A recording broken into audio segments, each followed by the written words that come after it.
kalau juri untuk menjuri dalam penilaian bonsai itu kan harus bisa memahami karakter pohon. Antara kimeng, sentigi, anting putri, dan sancang itu berbeda-beda. Nah, penilai ini harus ngerti dia, jangan sampai dihantam kromo semua, sehingga penilaiannya kepada satu pohon saja. Misalnya kalau sancang kan mudah dibentuk, cepat. Nah sekarang kalau soka itu kan bertahun-tahun baru bisa berbentuk. Ya. Sama dengan kimeng yang di depan. Kimeng ini nanti kalau dinilai belum tentu bisa 1 tahun.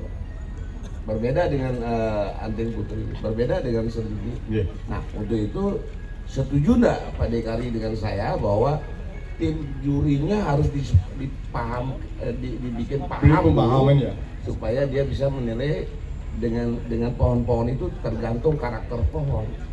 Sekarang demikian Pak De. Terima kasih banyak Pak ya. Terima kasih Pak Be atas pertanyaannya.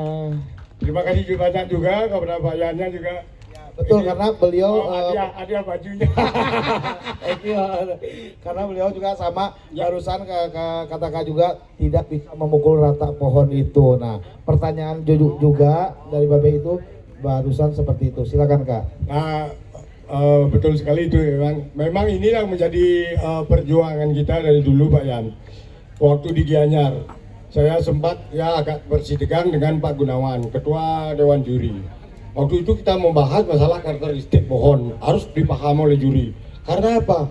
Seperti Pak Yan katakan tadi itu jangan dipukul rata tuh, misalkan. Nah, di sini ada Merton atau apa namanya itu Mbak Yan bilang di soka.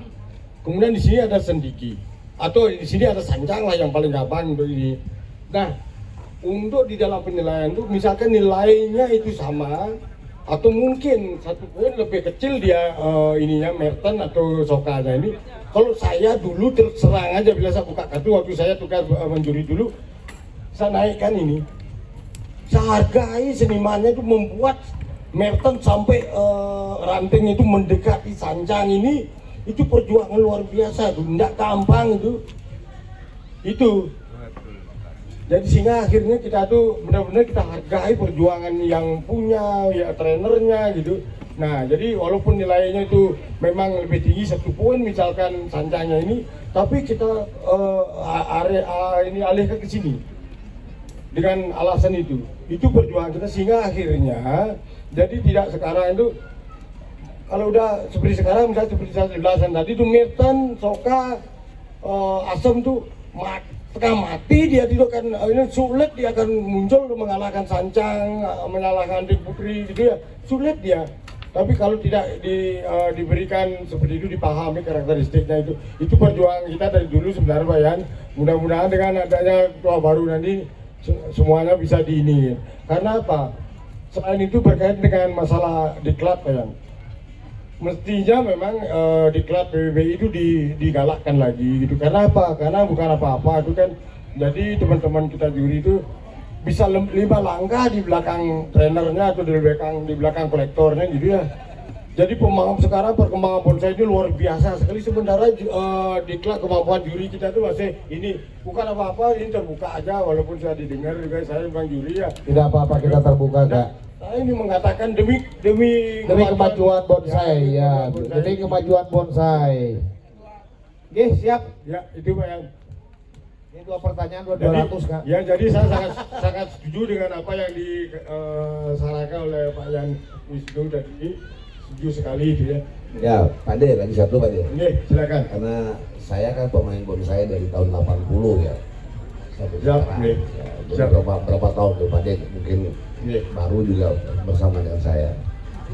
Coba penjurian juri itu kadang-kadang nggak punya pohon dia. Dari juri baru sih kena pohon. Kemudian itu menjuri. Nah, bagaimana kalau bisa si juri itu kita tinjau rumahnya punya pohon nggak dia? Kadang-kadang nggak punya pohon dia. Hanya teori aja bisa. Nah, kalau bisa kita cari seleksi si juri itu harus punya pohon. Nah, kalau jelek-jelek begini saya nggak jadi juri, tapi 600 pohon ada di rumah Pak. 600 pohon. Ya. Dan sekarang yang saya bawa 23 pohon. Ya, 23 pohon.